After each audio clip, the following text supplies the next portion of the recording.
Tangan Maudy bergetar saat membaca chat maut dari ibu mertuanya. Gak usah sok perhatian, ibu muak lihat mukamu. Padahal, tepat di belakangnya, sebuah SUV mewah seharga 2 miliar sudah siap diberikan. Dengan air mata yang membeku menjadi amarah, Maudy memutar balik mobilnya dan mengetik balasan yang akan menghancurkan hidup keluarga itu selamanya, yaitu. Sebelum ceritanya dimulai, silakan tulis di kolom komentar dari daerah mana saja teman-teman yang menonton cerita ini. Jangan lupa like dan subscribe agar channel ini bisa semakin berkembang dan bisa mempersembahkan cerita yang lebih menarik lagi.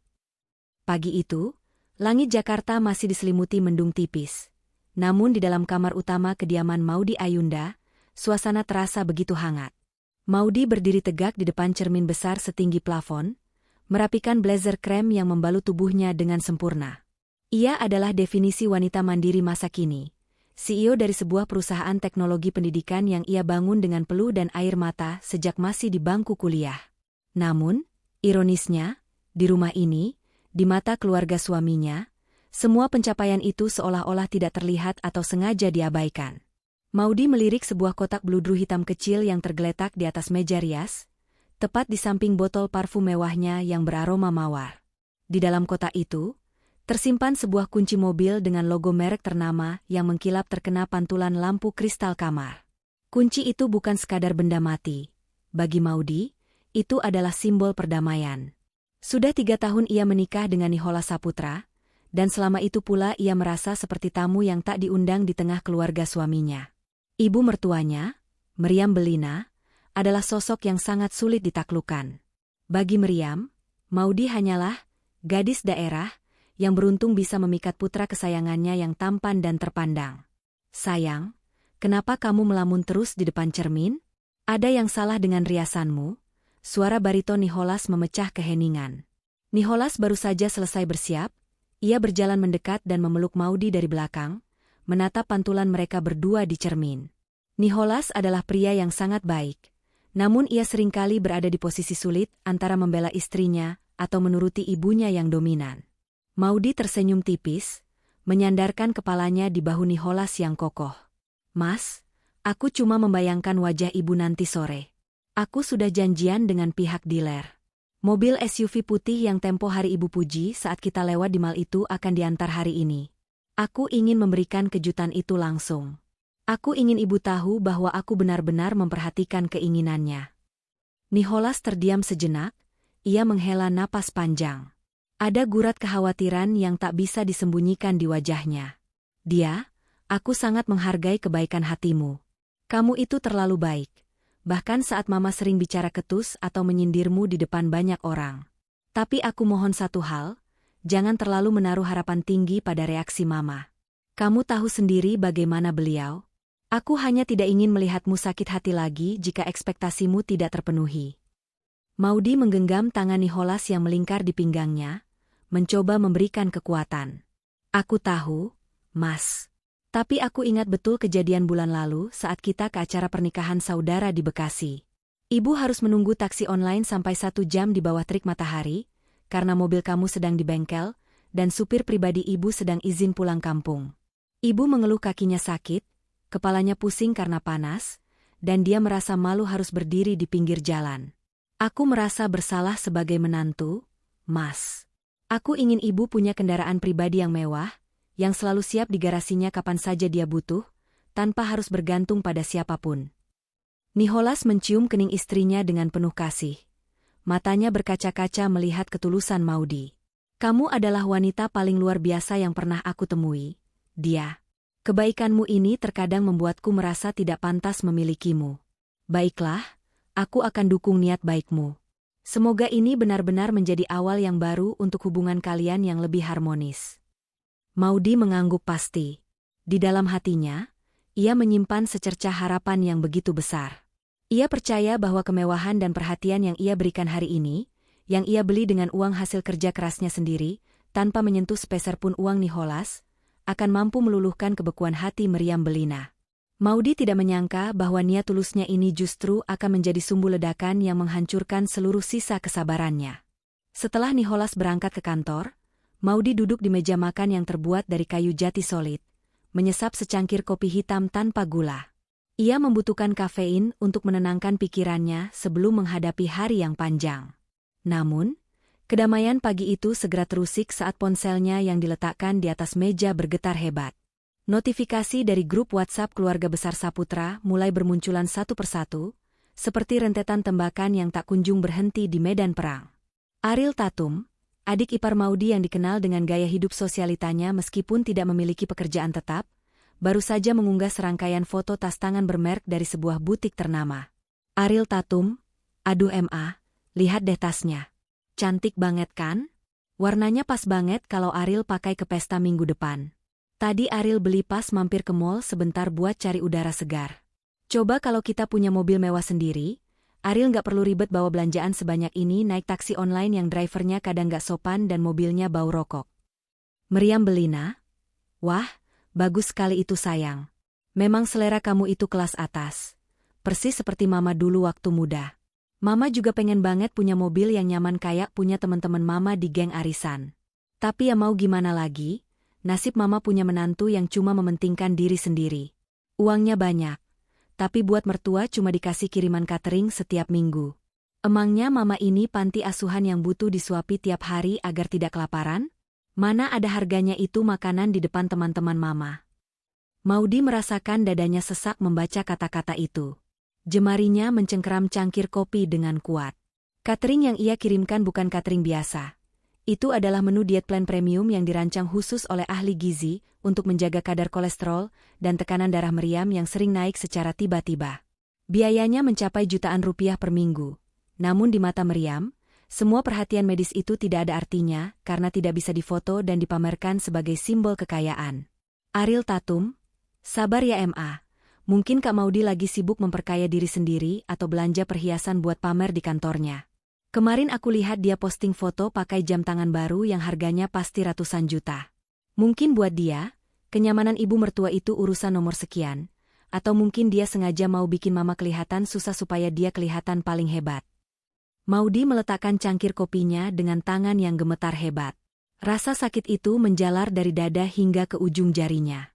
Ia ingin sekali membalas pesan-pesan itu, ingin berteriak bahwa jam tangan itu adalah hadiah dari rekan bisnis atas keberhasilan proyek mereka, dan bahwa ia sedang menyiapkan hadiah yang nilainya ribuan kali lipat dari sekadar tas mewah Ariel. Namun, Maudy memilih untuk memejamkan mata dan menarik napas dalam-dalam, mencoba mempraktekkan teknik pernapasan yang diajarkan terapisnya. Sabar, Maudy. Jangan terpancing. Sebentar lagi mereka akan tahu. Biarkan saja mereka bicara sekarang. Nanti sore semua fitnah ini akan terbantahkan dengan sendirinya saat mereka melihat mobil itu terparkir di depan mata mereka. Gumamnya pelan sambil mengusap dadanya yang terasa nyeri. Ia segera menutup aplikasi tersebut dan bersiap menuju kantor. Ia harus menyelesaikan beberapa rapat direksi sebelum pergi ke dealer, untuk memastikan mobil hadiah Meriam siap dalam kondisi sempurna tanpa cacat sedikitpun. Di saat yang sama, di kediaman Meriam Belina yang terletak di kawasan elit Jakarta Selatan, suasana justru terasa sangat pengap meski pendingin ruangan menyala dengan suhu terendah. Meriam sedang duduk di sofa bludru merahnya, wajahnya tampak masam sambil menatap layar ponselnya yang terus menunjukkan aktivitas di grup keluarga. Di sampingnya, Ariel Tatum sibuk mengikir kukunya sambil sesekali melirik ekspresi ibunya yang semakin lama semakin muram. MA, ibu lihat nggak? Si Maudy cuma, Reat, doang chat kita di grup. Benar-benar sombong ya sekarang. Seolah-olah pesan kita itu cuma sampah yang nggak perlu dibalas. Dia merasa sudah di atas awan sejak masuk majalah bisnis itu. Ariel Tatum bersuara dengan nada yang sangat provokatif, sengaja menuangkan bensin ke dalam api yang sudah menyala di hati ibunya. Meriam mendengus kasar, ia melemparkan ponselnya ke atas meja kopi dengan bunyi dentuman yang cukup keras. Ibu nggak heran, Riel. Dari awal dia masuk ke keluarga ini, ibu sudah punya firasat kalau dia itu tipe wanita yang keras kepala dan egois. Dia merasa sudah jadi pahlawan karena kasih uang bulanan ke ibu yang jumlahnya nggak seberapa itu. Dia nggak sadar, uang yang dia kasih itu nggak sebanding dengan beban mental ibu punya menantu yang asal-usulnya nggak jelas kayak dia.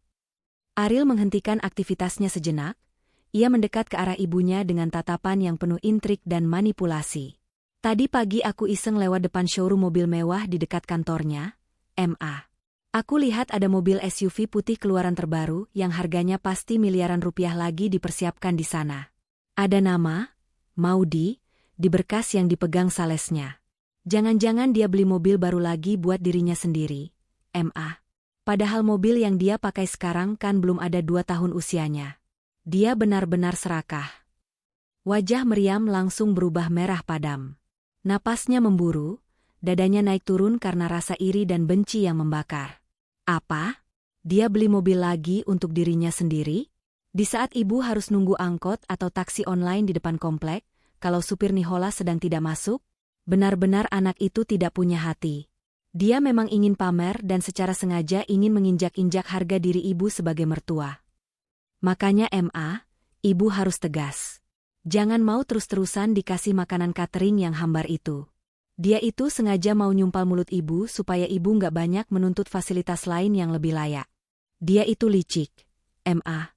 Dia mau bikin ibu kelihatan kayak orang tua jompo yang cuma bisa makan dan tidur. Sementara dia keliling Jakarta pakai mobil mewah barunya, tambah Ariel, semakin memanaskan suasana hati ibunya yang sudah mencapai titik didih. Meriam berdiri dari sofanya, berjalan mondar-mandir di ruang tamu yang luas namun terasa sempit baginya. Rasa irinya kini telah mengkristal menjadi kebencian yang mendalam. Ia merasa dipermalukan oleh kesuksesan menantunya sendiri. Di dalam pikirannya yang sudah gelap, Maudi adalah sosok musuh yang harus diberi pelajaran keras agar tahu siapa pemegang kendali di keluarga besar Saputra ini. Ia tidak sadar bahwa kesombongan dan kebutaannya sendiri yang akan menjadi jerat yang mencekik lehernya sebentar lagi. Tepat pukul 2 siang, Maudi tiba di dealer mobil resmi yang sangat eksklusif di Jakarta Pusat. Kedatangannya disambut dengan sangat hormat oleh manajer dealer dan beberapa staf pemasaran. Di tengah ruangan pamer yang berkilauan, sebuah mobil SUV putih yang sangat gagah, elegan, dan terlihat sangat kokoh sudah berdiri cantik dengan pita merah besar yang melingkar di atas kap mesinnya yang mulus. Ibu Maudi, unitnya sudah siap 100%. Sesuai permintaan ibu, semua administrasi, asuransi all risk selama 3 tahun, dan dokumen kendaraan sudah kami selesaikan atas nama Ibu Meriam Belina. Kami juga sudah memasangkan kaca film dengan tingkat kegelapan 80% di bagian belakang agar privasi ibu mertua nanti terjaga, dan kami tambahkan sistem audio yang sangat mudah dioperasikan, jelas sang manajer dealer dengan ramah sambil memberikan sebuah map kulit berisi dokumen-dokumen penting. Maudi memeriksa bagian dalam mobil itu dengan teliti. Ia menarik napas dalam-dalam, menghirup aroma, mobil baru, yang khas, aroma yang bagi banyak orang adalah aroma kesuksesan. Ia duduk di kursi pengemudi, merasakan kelembutan kulit pembungkus joknya yang ergonomis dan premium. Ada fitur pemijat elektrik di kursi penumpang belakang, fitur yang sengaja mau diminta agar Meriam bisa bersantai dan tidak merasa lelah saat harus menempuh perjalanan jauh. Terima kasih ya, Pak. Saya ingin unit ini diantar sekarang juga. Saya akan jalan di depan dengan mobil saya sebagai penunjuk jalan, dan tolong supir dealer ikuti saya tepat dari belakang. Saya ingin ini menjadi kejutan yang benar-benar tak terlupakan bagi keluarga saya hari ini, ujar Maudi dengan nada suara yang penuh semangat, meskipun ada sedikit rasa gugup yang menyelip. 2 mobil tersebut kemudian meluncur membelah kemacetan Jakarta yang legendaris. Maudi menyetir dengan tenang, sesekali melirik ke kaca spion tengahnya. Di sana, SUV putih hadiah itu mengikuti di belakangnya bak seorang pengawal setia yang siap mengantarkan kebahagiaan. Namun, langit Jakarta mulai berubah gelap. Awan hitam bergelayut rendah dengan sangat pekat, seolah-olah alam semesta sedang memberikan peringatan tentang rahasia besar yang sebentar lagi akan meledak. Di dalam kabin mobilnya yang sunyi dan kedap suara, Maudi mulai merangkai kata-kata di kepalanya. Ia membayangkan skenario terbaik. Ia akan sampai di depan pagar rumah mertuanya, memarkir kedua mobil, lalu memanggil Meriam dan Ariel untuk keluar. Ia akan menyerahkan kunci itu dengan tulus, memeluk ibu mertuanya, dan meminta maaf jika selama ini ada kekurangan dalam pelayanannya sebagai menantu. Ia sangat berharap momen ini bisa menjadi titik balik untuk mengakhiri semua ketegangan yang selama bertahun-tahun ini menyelimuti hubungan mereka. Hujan mulai turun perlahan, rintik-rintiknya membasahi kaca depan mobilnya. Maudi menyalakan wiper pada kecepatan rendah, matanya tetap fokus pada jalanan yang mulai licin. Sambil menunggu lampu merah yang terasa sangat lama di daerah Senayan, ia mengambil ponselnya. Ia ingin memastikan Meriam dan Ariel ada di rumah, agar kejutan ini tidak sia-sia.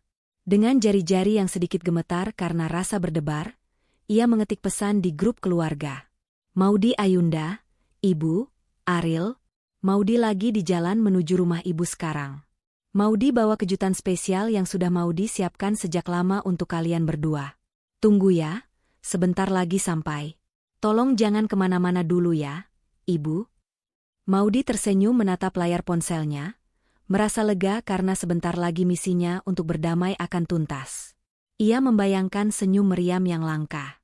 Namun, ia sama sekali tidak menyadari bahwa pesan singkat yang penuh kasih itu, di seberang sana, diterima sebagai sebuah penghinaan besar dan ajakan perang oleh Meriam Bellina yang sudah terlanjur termakan hasutan keji dari Ariel Tatum. Hujan yang tadinya hanya rintik-rintik, kini berubah menjadi deras yang menggila, seolah-olah langit sedang tumpah. Jarak pandang menjadi sangat pendek, hanya sekitar 5 meter ke depan. Maudy harus memusatkan seluruh konsentrasinya pada jalanan yang mulai tergenang air cukup tinggi di beberapa titik. Tiba-tiba, ponselnya yang diletakkan di dashboard bergetar hebat. Suara notifikasi WhatsApp masuk bertubi-tubi dengan nada yang sangat tajam, memecah kesunyian kabin mobil dan membuat jantung Maudy berdegup kencang secara mendadak. Maudy terpaksa menepi sejenak di bawah sebuah pohon beringin besar di pinggir jalan raya untuk memastikan isi pesan tersebut, khawatir ada hal darurat dari kantor atau dari Nicholas. Namun, saat ia membuka kunci layar ponselnya, wajahnya seketika berubah pucat pasi, bibirnya keluh, dan tangannya mendadak dingin. Pesan dari Meriam Bellina muncul di urutan teratas dengan huruf kapital semua, sebuah simbol kemarahan yang meluap-luap dan tak terkendali. Meriam Bellina, gak usah sok perhatian datang ke sini, Ibu muak. Kamu pikir dengan datang bawa kejutan sampah kamu itu, Ibu bakal terkesan atau bakal sujud di kaki kamu? Ibu tahu kamu sengaja kan mau datang cuma buat pamer mobil baru kamu lagi? Kamu mau bikin ibu kelihatan miskin dan gak berdaya di depan tetangga-tetangga ibu? Gak usah datang kalau cuma mau bawa tangan kosong, atau cuma mau bawa makanan sisa yang kamu sebut catering mewah itu. Ibu benar-benar muak lihat muka kamu yang sok polos tapi hatinya sombong dan licik.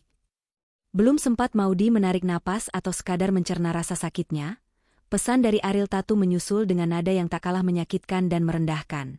Ariel Tatum, iya nih Kak Maudy, mending fokus aja sama diri sendiri, urus aja perusahaan kakak yang katanya hebat itu. Kita udah capek jadi penonton kesuksesan kakak yang dipamer-pamerin terus di sosial media. Gak usah sok-sokan mau ngasih kejutan kalau akhirnya cuma mau menceramahi kita soal kerja keras atau manajemen uang yang membosankan itu. Kita nggak butuh perhatian palsu dari kakak. Simpan saja semua barang-barang kakak itu, kita nggak sudi lihat. Maudy terdiam 1000 bahasa di balik kemudi. Ia menatap kosong ke arah kaca depan yang disapu wiper dengan cepat, namun tetap tertutup oleh derasnya hujan. Ia melirik ke kaca spion, melihat SUV putih hadiah seharga miliaran itu juga menepi di belakangnya, lampunya berkedip-kedip menembus tirai air yang tebal. Rasa panas yang luar biasa menjalar dari ulu hatinya hingga ke seluruh tubuh. Namun kali ini bukan rasa sedih yang biasanya membuatnya menangis terseduh-seduh. Ini adalah rasa sakit yang telah melewati batas kemanusiaannya, rasa sakit yang kemudian mengkristal menjadi amarah yang sangat dingin, tajam, dan mematikan. 3 tahun pengabdian tanpa pamrih, 3 tahun hinaan dan sindiran yang ia telan bulat-bulat demi menghargai Nicholas, dan 3 tahun usahanya mencoba menjadi menantu yang sempurna. Semuanya hancur berkeping-keping hanya dalam hitungan detik lewat pesan teks yang begitu kejam. Maudy melihat kunci mobil SUV putih di sampingnya. Kunci yang tadinya adalah simbol kasih sayang dan rekonsiliasi, kini berubah menjadi bukti betapa bodohnya ia karena telah terlalu baik pada orang-orang yang tidak memiliki nurani. Jemari Maudy mulai bergerak di atas layar ponsel dengan sangat cepat. Kali ini, tidak ada lagi getaran keraguan atau keinginan untuk mengalah. Ia mengetik setiap kata dengan penuh penekanan, seolah setiap ketukan jarinya adalah paku yang mengunci mati pintu hatinya untuk keluarga mertuanya selamanya.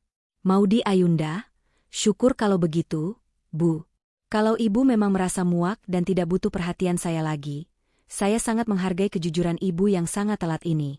Tadinya saya sedang dalam perjalanan membawa mobil SUV putih keluaran terbaru yang Ibu puji tempo hari. Mobil ini khusus saya beli tunai tanpa bantuan uang Nicholas untuk Ibu dan Ariel agar kalian tidak perlu lagi kepanasan, kehujanan, atau harus berdesakan nunggu angkot di depan kompleks setiap hari. Tapi karena Ibu bilang itu semua cuma kejutan sampah. Ya sudah. Syukur kalau begitu, mobilnya saya jual lagi hari ini juga. Silakan ibu sekeluarga menikmati sisa hidup dengan berdesakan naik angkot seumur hidup. Oh iya, mulai detik ini, semua biaya hidup, rekening listrik, tagihan air, dan uang bulanan yang rutin saya kirim ke rekening ibu akan saya hentikan total tanpa terkecuali.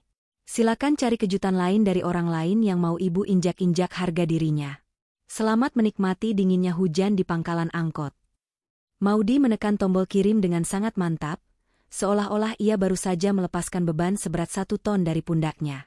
Detik itu juga, ia segera memutar nomor telepon manajer dealer tadi, tanpa menunggu balasan apapun dari grup yang kini mendadak hening. Halo, Pak Manajer? Tolong instruksikan supir Bapak untuk putar balik sekarang juga. Batalkan pengiriman ke alamat tadi. Bawa kembali mobil SUV putih itu ke dealer Bapak. Atau antar langsung ke basement kantor saya. Saya berubah pikiran secara total. Mobil itu tidak jadi saya berikan kepada siapapun sebagai hadiah. Saya akan menjadikannya kendaraan operasional utama kantor saya sendiri. Dan satu lagi, tolong batalkan semua asuransi yang tadi atas nama Ibu Meriam Belina, ganti semuanya atas nama perusahaan saya. Lakukan sekarang juga. Maudy menginjak pedal gas dalam-dalam, melakukan putaran balik yang sangat tajam di tengah jalanan yang licin dan penuh genangan air, menciptakan cipratan air yang tinggi. Ia tidak menoleh lagi ke arah rumah mertuanya. Ia membiarkan ponselnya terus bergetar hebat di dashboard. Mungkin Nicholas yang panik menelepon, mungkin Meriam yang mulai tersadar akan kebodohan fatalnya, atau Ariel yang ketakutan setengah mati karena kehilangan seluruh fasilitasnya. Maudy tidak peduli lagi. Perang sudah dimulai secara resmi, dan kali ini, ia akan memastikan bahwa dirinya tidak akan pernah lagi menjadi pihak yang mengalah, apalagi pihak yang tersakiti. Suasana di dalam mobil Maudy Ayunda terasa begitu mencekam, meskipun suhu pendingin ruangan sudah ia atur pada posisi normal. Suara wiper yang menyapu kaca depan dengan ritme konstan, swing, swing, swing, menjadi satu-satunya melodi yang menemani amarahnya yang kini mulai membeku menjadi keputusan yang tak tergoyahkan. Di kursi penumpang sampingnya, kotak bludru hitam berisi kunci mobil SUV mewah itu masih tergeletak manis. Namun, benda yang tadinya ia anggap sebagai jembatan perdamaian, kini tak lebih dari sekadar logam dingin yang tak berarti, sebuah pengingat akan kebodohannya sendiri, karena terlalu berharap pada hati yang sudah tertutup rapat. Maudy melirik layar ponselnya yang terus menyala di dashboard. Nama, Nicholas Saputra, muncul berulang kali di layar, berkedip seolah meminta belas kasihan. Nicholas pasti sudah membaca ledakan di grup WhatsApp keluarga, dan sekarang sedang berada dalam fase panik luar biasa. Maudy tidak mengangkatnya. Ia membiarkan ponsel itu bergetar sampai layarnya mati sendiri, berkali-kali. Ia butuh waktu. Ia butuh ruang untuk memastikan bahwa keputusannya hari ini bukan sekadar impuls emosional sesaat, melainkan sebuah pernyataan kedaulatan diri yang sudah lama ia tunda. Cukup, Maudy. Kamu sudah cukup lama menjadi keset bagi mereka. Saatnya kamu berdiri dan menarik diri, gumamnya pelan. Suaranya terdengar asing di telinganya sendiri, lebih berat, lebih tegas, dan tanpa getaran keraguan sedikitpun. Ia teringat kembali kata-kata Meriam Belina di chat tadi, "Gak usah sok perhatian. Ibu muak." Kalimat itu terus terngiang-ngiang di kepalanya seperti kaset rusak, membakar sisa-sisa rasa hormat yang ia miliki untuk ibu mertuanya. Selama 3 tahun pernikahan, Maudy selalu mencoba memaklumi temperamen Meriam. Ia selalu berpikir bahwa jika ia memberi lebih banyak, jika ia lebih bersabar, jika ia tetap tersenyum meski dihina, suatu saat Meriam akan luluh. Namun, kenyataan pahit hari ini membuktikan bahwa bagi beberapa orang, kebaikan adalah kelemahan yang sah untuk diinjak-injak sepuas hati. Maudy membelokkan mobilnya menuju area perkantoran miliknya di pusat kota Jakarta. Ia sengaja tidak pulang ke rumah mereka di Menteng. Ia tahu Nicholas akan menunggunya di sana dengan 1000 alasan, dengan sejuta kata maaf yang bukan berasal dari hatinya sendiri, melainkan dari rasa takut kehilangan fasilitas. Hari ini, Maudy memilih untuk bersembunyi di balik meja kerjanya yang luas di lantai 25, di tempat di mana ia adalah seorang pemimpin yang dihormati ratusan karyawan, bukan seorang menantu yang dicaci maki di grup keluarga. Sesampainya di basement kantor, ia melihat supir dealer yang tadi mengikutinya sudah terparkir dengan rapi. Supir itu tampak bingung melihat mobil tujuannya berubah arah ke sebuah gedung perkantoran mewah. Maudy turun dari mobilnya, merapikan blazernya, lalu menghampiri pria itu dengan langkah tegap yang memancarkan otoritas. "Pak, mobil ini jangan dibawa ke alamat yang tadi saya berikan. Masukkan ke slot parkir khusus direksi nomor 1. Ini akan menjadi kendaraan operasional pribadi saya mulai sekarang. Urusan administrasi, penggantian nama di asuransi, dan dokumen lainnya akan diselesaikan oleh asisten saya dalam 1 jam ke depan," ujar Maudy dingin. Supir dealer itu hanya bisa mengangguk patuh. Ia merasa terintimidasi oleh aura tegas yang terpancar dari wajah Maudy, yang biasanya tampak sangat lembut dan ramah di media. Maudy melangkah menuju lift VIP. Di dalam lift yang berdinding kaca itu, ia melihat pantulan dirinya. Matanya sedikit merah, bukan karena ia ingin menangis, tapi karena ia sedang menahan api amarah yang siap menghanguskan siapapun yang mencoba menghalangi langkahnya mulai detik ini. Ia telah memutuskan, periode menantu sabar telah resmi berakhir hari ini. Sementara itu, di rumah besar milik keluarga Saputra yang selama ini operasionalnya disubsidi penuh oleh Maudy, suasana yang tadinya penuh dengan aura kemenangan dan provokasi mendadak berubah menjadi senyap yang mencekam. Meriam Belina masih duduk di sofa beludru merahnya, namun ponsel di tangannya kini terasa seberat bongkahan batu.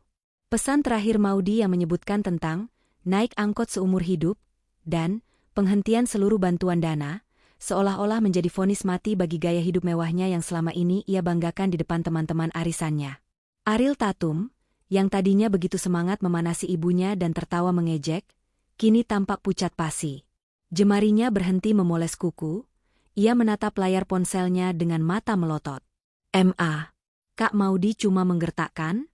Maksudku, dia nggak mungkin seberani itu sama Mama. Selama ini kan dia selalu diam. Selalu mengalah kalau Mama sindir atau Mama marahin di depan orang banyak." Meriam menelan ludah dengan susah payah. Tenggorokannya terasa kering, seolah-olah ia baru saja menelan pasir. Dia cuma mau pamer kekuatan, Riel. Dia itu pengecut yang bersembunyi di balik uangnya. Mana mungkin dia benar-benar berani memutus uang bulanan ibu? Nicholas nggak akan mungkin membiarkan itu terjadi. Nicholas itu putra kesayangan ibu. Dia pasti akan membela ibu dan memaksa istrinya untuk minta maaf karena sudah bicara tidak sopan tadi. Namun, jauh di lubuk hatinya yang paling dalam, Meriam merasakan firasat buruk. Ia tahu bahwa Maudy Ayunda bukan tipe orang yang suka menggertak sambal. Maudy adalah seorang pengusaha yang terbiasa mengambil keputusan sulit dalam hitungan detik. Setiap kata yang keluar dari mulut seorang wanita yang membangun bisnis dari nol biasanya bukanlah sebuah gertakan, melainkan sebuah rencana eksekusi yang sudah matang. Tapi Ma, lihat ini, Ariel menunjukkan layar ponselnya dengan tangan gemetar. "Aku barusan mencoba cek saldo di aplikasi mobile banking untuk rekening bersama kita yang biasanya diisi otomatis sama Kak Maudy tiap tanggal segini. Saldonya benar-benar nol, Ma. 0 rupiah. Biasanya ada transferan masuk minimal 50 juta buat uang jajan mingguan aku, biaya perawatan taman, dan gaji para asisten rumah tangga. Tapi hari ini, kosong melompong." Meriam merebut ponsel Ariel dengan kasar. Matanya membelalak melihat mutasi rekening yang benar-benar bersih dari angka transferan Maudy. Jantungnya mulai berdegup kencang, memberikan rasa nyeri di dadanya.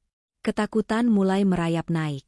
Tanpa uang dari Maudy, bagaimana ia akan membayar iuran arisan berlian minggu depan yang jumlahnya fantastis? Bagaimana ia akan membayar tagihan listrik rumah sebesar ini, yang setiap bulannya mencapai jutaan rupiah, karena AC pusat yang tidak pernah dimatikan? Tiba-tiba, pintu depan rumah terbuka dengan dentuman keras. Nicholas Saputra masuk dengan langkah lebar dan wajah yang sangat gelap, seolah-olah awan badai sedang mengikutinya. Ia bahkan tidak melepaskan sepatunya, langsung berjalan menuju ruang tamu tempat ibu dan adiknya berada. "Ma, apa yang sebenarnya Mama pikirkan? Apa yang Mama lakukan di grup WhatsApp tadi?" Suara Nicholas menggelegar memenuhi ruangan, membuat Meriam dan Ariel terlonjak kaget hingga hampir terjatuh dari sofa. Nicholas jarang sekali menaikkan nada bicaranya, apalagi membentak ibunya sendiri, dan kali ini ia tampak seperti pria yang siap meledak. "Nicholas, kamu apa-apaan datang-datang langsung membentak ibu? Kurang ajar sekali kamu. Istrimu itu yang keterlaluan. Dia berani sekali mengancam ibu di depan keluarga besar. Dia itu menantu, harusnya punya adab," balas Meriam, mencoba sekuat tenaga mempertahankan harga dirinya yang mulai runtuh. Nicholas tertawa sinis, sebuah tawa yang penuh dengan kekecewaan dan rasa malu yang mendalam. Mengancam? Ma, Maudy baru saja membeli mobil SUV mewah seharga 2 miliar rupiah lebih untuk Mama. Dia ingin kasih kejutan supaya Mama nggak susah kalau mau pergi-pergi, supaya Mama nggak dihina teman-teman Mama karena nggak punya mobil pribadi. Tapi apa yang Mama lakukan? Mama menghina dia, menyebut niat tulusnya sebagai kejutan sampah.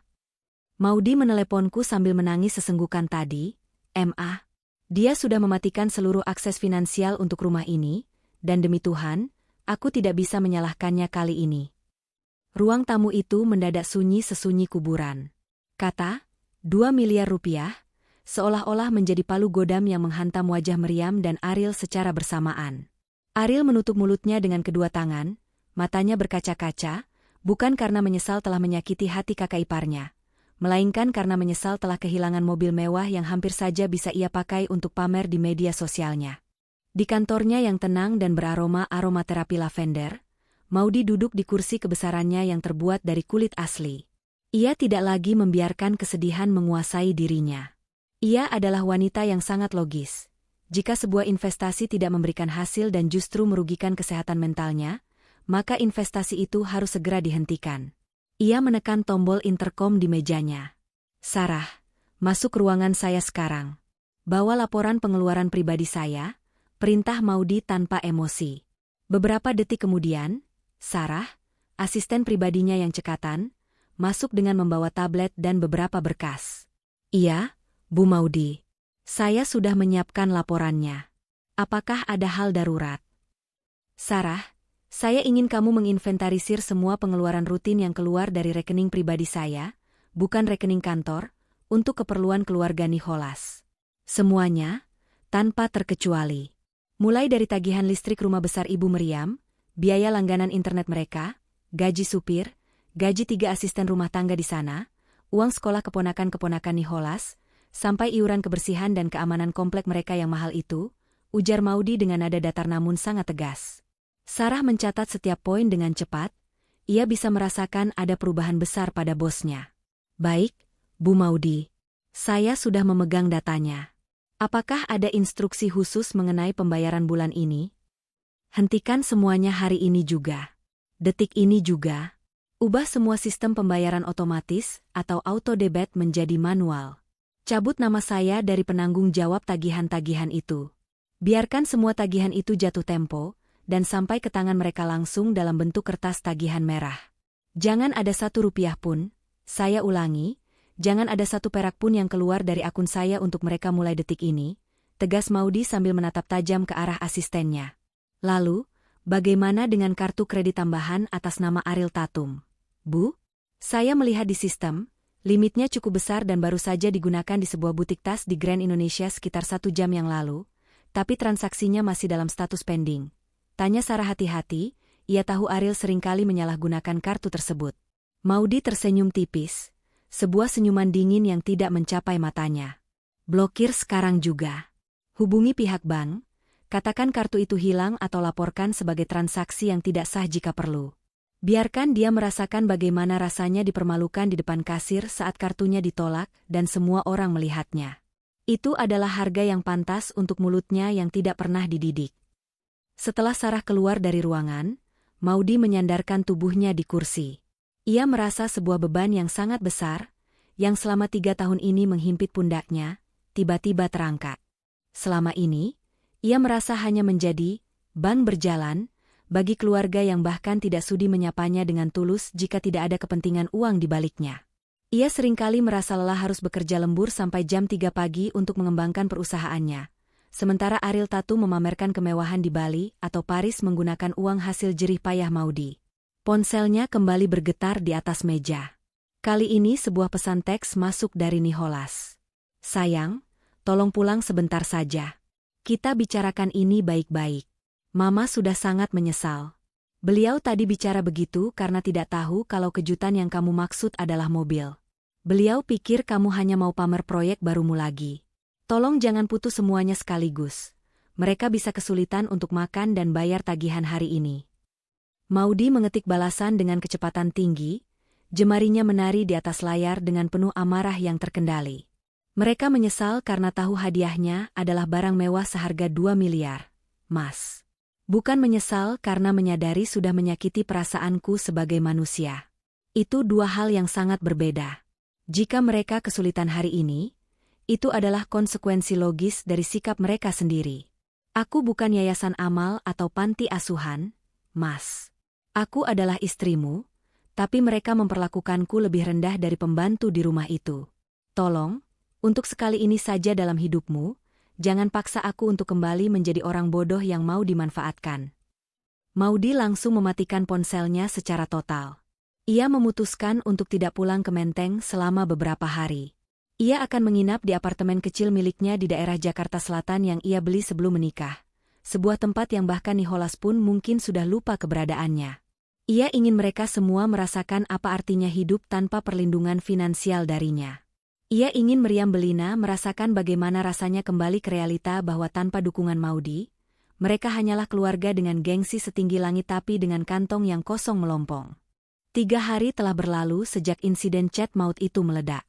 Di rumah besar Meriam Bellina, situasi mulai memburuk secara drastis seolah-olah terkena bencana finansial.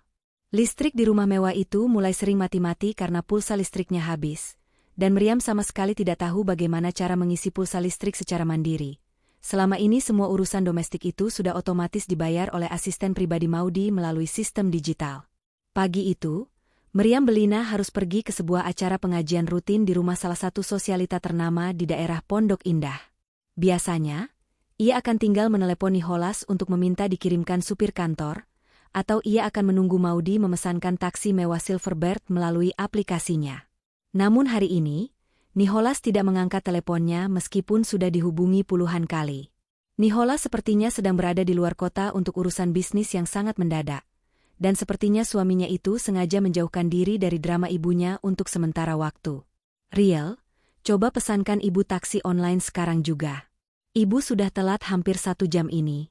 Malu kalau sampai datang terakhir.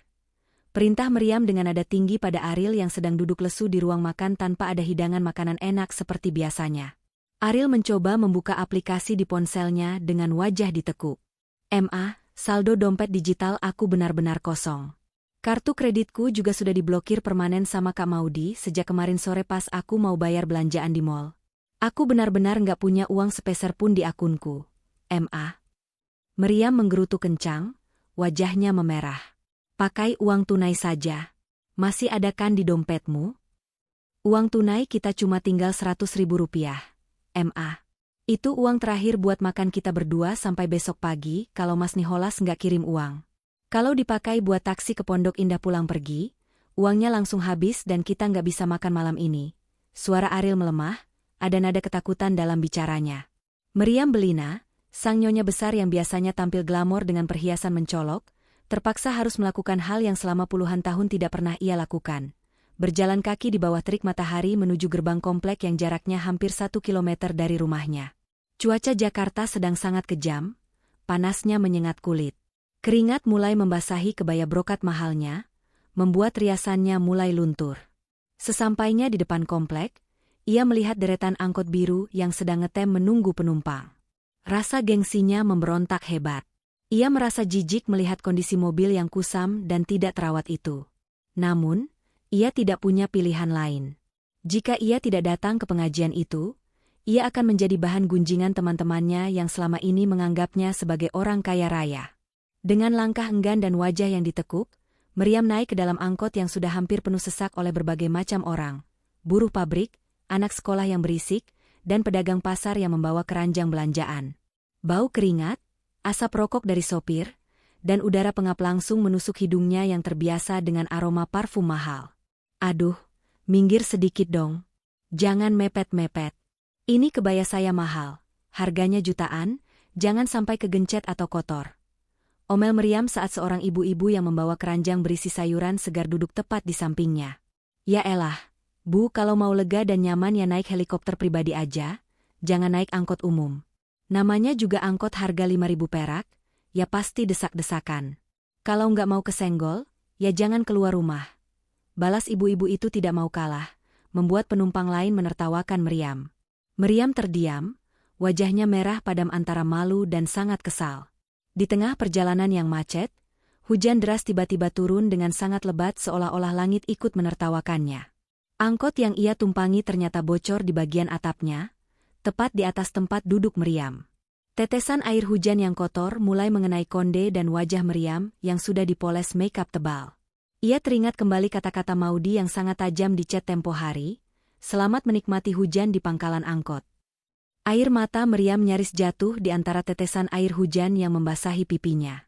Bukan karena ia merasa sedih telah menyakiti Maudy, tapi karena ia merasa sangat terhina oleh keadaan yang tiba-tiba berbalik 180 derajat ini. Ia menyadari sepenuhnya bahwa selama ini, seluruh kenyamanan yang ia nikmati, setiap hembusan AC, setiap tetes bensin, dan setiap suap makanan, bukanlah miliknya sendiri, melainkan pemberian dari orang yang selalu ia remehkan dan ia hina. Namun, alih-alih muncul rasa syukur, rasa benci di hatinya justru semakin membesar.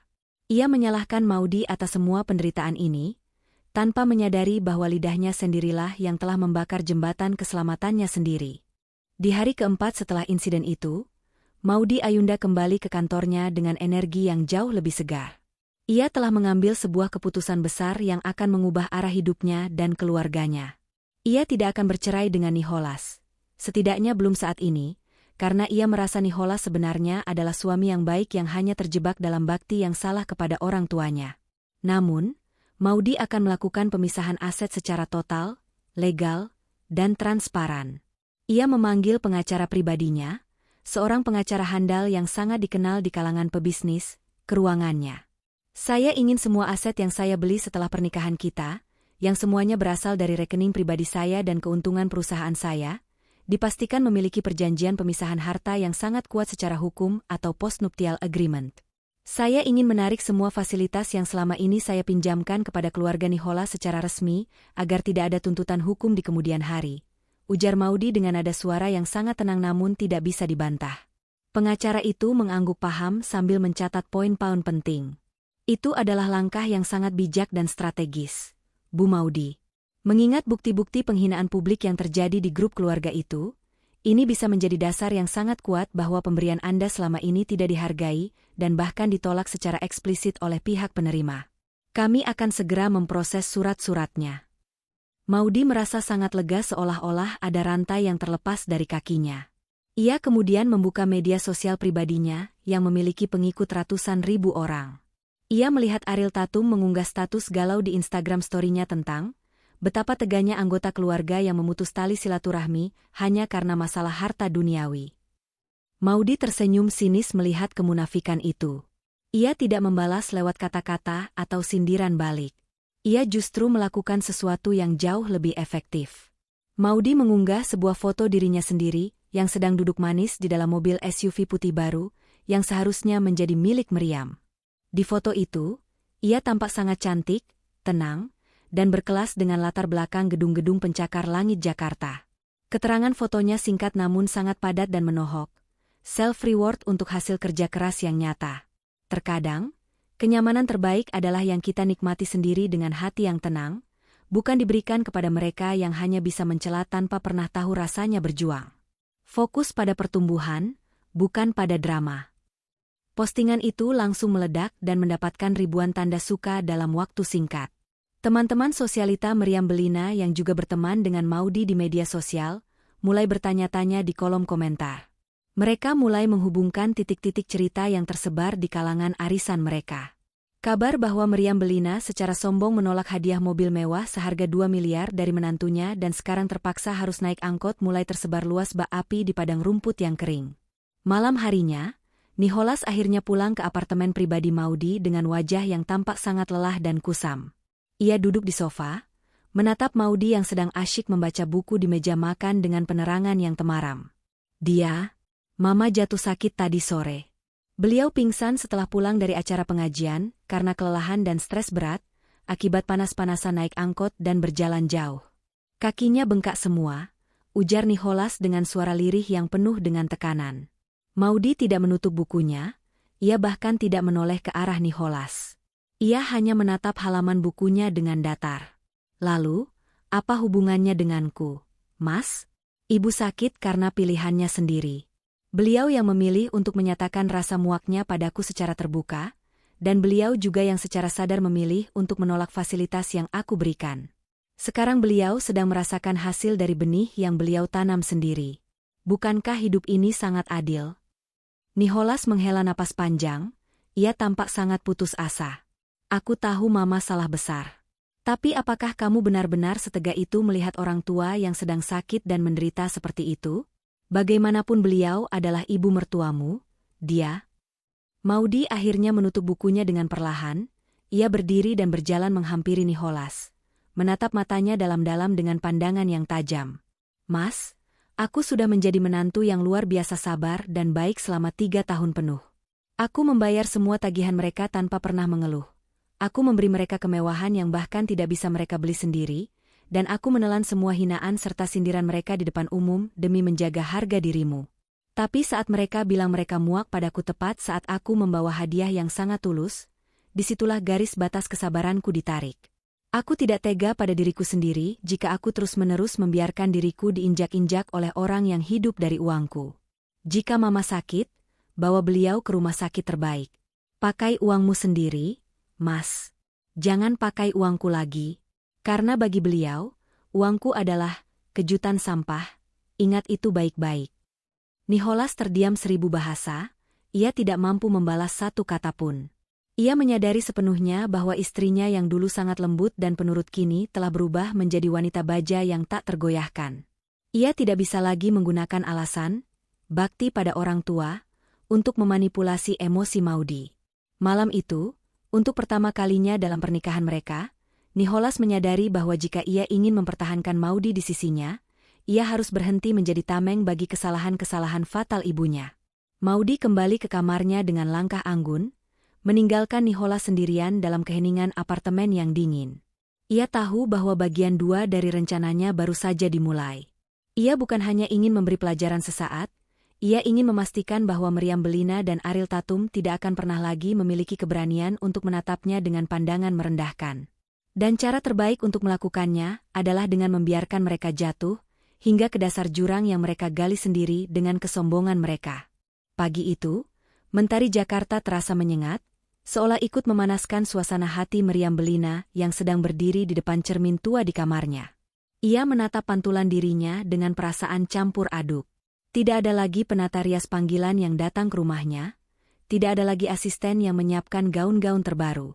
Meriam terpaksa mengenakan kebaya lama yang sedikit sempit di bagian pinggang, mencoba menutupi lingkaran hitam di bawah matanya dengan sisa-sisa foundation mahal yang sudah hampir mengering di dasar botolnya. Hari ini adalah hari arisan Menteng Elit, sebuah lingkaran sosial yang selama puluhan tahun menjadi panggung utama bagi Meriam untuk memamerkan kekayaannya. Ia memaksakan diri untuk datang, meskipun hatinya gentar. Ia tidak ingin teman-temannya tahu bahwa ia sedang jatuh miskin. Meriam turun dari taksi konvensional di sebuah gang, sekitar 200 meter dari rumah mewah sang tuan rumah, agar tidak ada yang melihat bahwa ia tidak lagi datang dengan mobil SUV putih yang sempat ia tolak, atau mobil pribadi apapun. Begitu Meriam melangkah masuk ke ruang tengah yang beraroma bunga lili dan kopi Blue Mountain, suasana yang tadinya riuh mendadak berubah. Percakapan para sosialita itu merendah, digantikan oleh bisik-bisik yang tajam seperti sembilu. Lihat itu Jeng Meriam. Kok datangnya telat banget? Dan lihat deh, tas yang dibawa itu kan koleksi 3 tahun lalu. Bukannya dia bilang menantunya habis beli tas terbaru di Paris? Bisik Jeng Maya, sang ketua arisan, sambil menyesap teh dari cangkir porselennya. Iya, dengar-dengar dia lagi ada masalah besar sama Maudy Ayunda. Katanya Maudy narik semua fasilitasnya gara-gara dihina di grup WhatsApp. Memang ya, kalau sudah tua tapi nggak tahu diri, ya begini jadinya. Sahut wanita lain dengan nada mencemooh yang tidak disembunyikan. Meriam mencoba duduk di kursi yang biasanya selalu dikosongkan untuknya. Namun kursi itu kini sudah ditempati oleh seorang wanita muda, istri pengusaha batubara yang baru bergabung. Meriam terpaksa duduk di pojok, di sebuah kursi kayu tanpa sandaran empuk, merasa seperti pemeran figuran di panggung yang dulu ia kuasai sebagai tokoh utama. Jeng Meriam, kok tumben gak bawa mobil baru?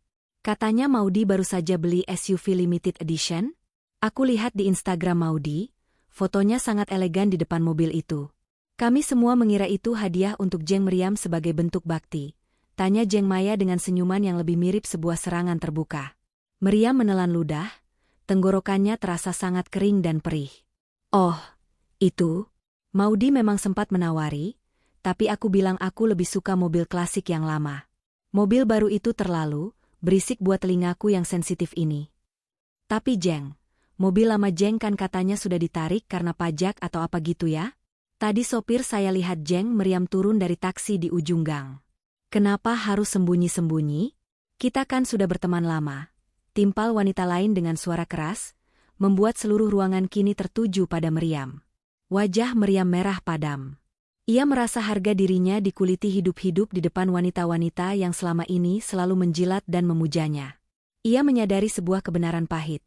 Tanpa dukungan finansial, tanpa simbol kemewahan, dan tanpa pengaruh dari Maudy Ayunda, ia hanyalah seorang wanita tua yang kehilangan relevansi.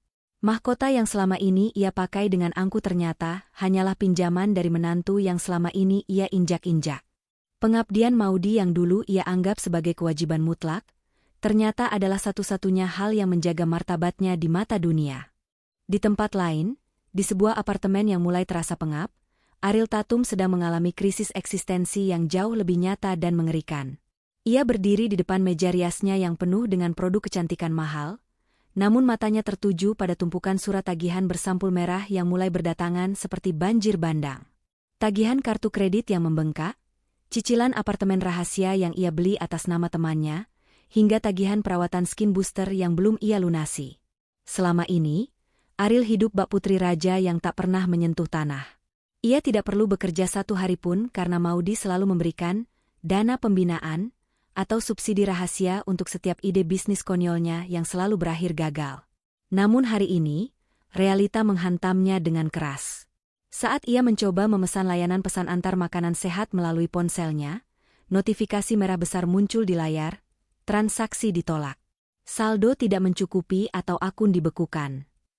Ariel mencoba menghubungi rekan bisnisnya, berharap bisa menarik sisa modal dari usaha butiknya yang ia klaim sukses di media sosial, padahal sebenarnya hanya dibiayai oleh Maudy.